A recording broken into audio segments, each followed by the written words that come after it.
சிவார்ப்பணம். வணக்கம் ஃப்ரெண்ட்ஸ். நம்ம இன்னைக்கு என்ன பார்க்க போறோம்னா ஆடி மாத பௌர்ணமியோட சிறப்புகள் பார்க்க போறோம்.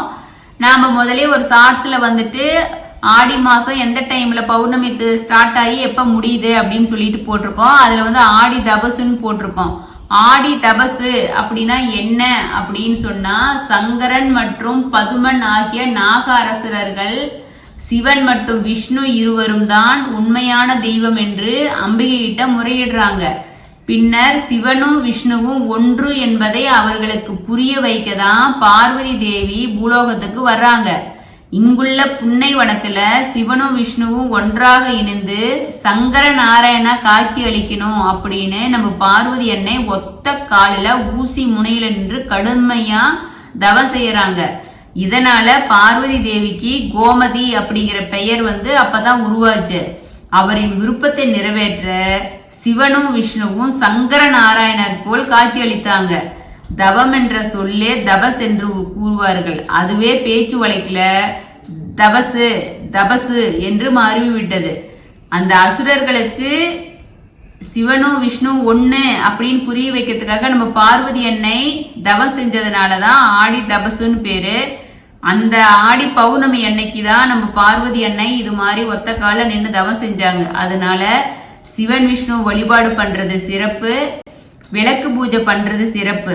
இந்நாளில் சிவபெருமான் மற்றும் பார்வதி தேவியை வழிபடுவது சகல சௌபாக்கியத்தையும் கொடுக்கும். மேலும் அன்றைய தினத்தில் கோவில்களில் அம்மனுக்கு சிறப்பு வழிபாடு எல்லா கோயிலையும் நடக்கும். அந்த வழிபாடுல நீங்க கலந்துக்கிறது ரொம்ப சிறப்பு. ஆடி மாசத்துல தட்சியான காலத்தின் முதல் பௌர்ணமியா இருக்கு. சூரிய பகவான் கடகராசியில சஞ்சரிக்க கூடிய தமிழ் மாதம் தான் ஆடி மாசம். பௌர்ணமி ஞாயிற்றுக்கிழமையில வர்றதுனால ஞாயிற்றுக்கிழமை காலை சூரிய வழிபாடு செய்யறது ரொம்ப சிறப்பு. ஆடி ஞாயிறு கூழ்வார்க்கும் திருவிழான்னு எல்லா கோயிலையும் நடக்கும். நீங்க அதனால உங்களால முடிஞ்சா அந்த கோயில் திருவிழாவுல நீங்க செஞ்சறது ரொம்ப சிறப்பு. அன்னதானம், இயலாதவர்களுக்கு உதவி செய்யறது ரொம்ப குடும்பத்துக்கு நன்மை பயக்கும். திருவண்ணாமலை கிரிவலம் எப்பவுமே நைட்டு எந்த நைட் இருக்கோ அதுல போறதான் சிறப்பு. சனிக்கிழமை இரவு நீங்க பௌர்ணமி அந்த நிலவு ஒளி உங்க மேல படணும். நம்ம திருவண்ணாமலையை கிரிவலம் சுத்தி வரும்போது கிரியே நம்ம சிவன், அந்த கிரிவலம் சுத்தி வரும்போது அந்த நிலவு ஒளி உங்க மேல பட்டுச்சுனா தான் அதோட முழு பலனை நீங்க அடைய முடியும். பகல்ல சுத்துறது அந்த அளவுக்கு பலன் கிடையாது. ஆனா உங்களுக்கு எப்படி டைம் கிரிவலம் பண்ணிக்கலாம் ஃப்ரெண்ட்ஸ்.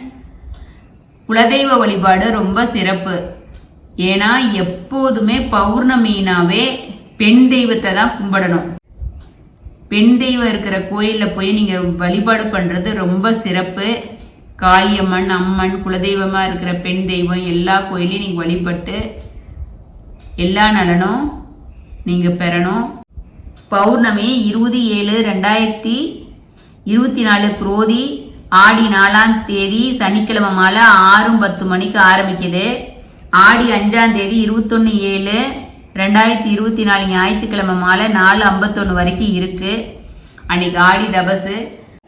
ஆடி மாத சிறப்புகளை நம்ம பார்த்தோம். Okay, thank you friends. சிவார்ப்பணம்.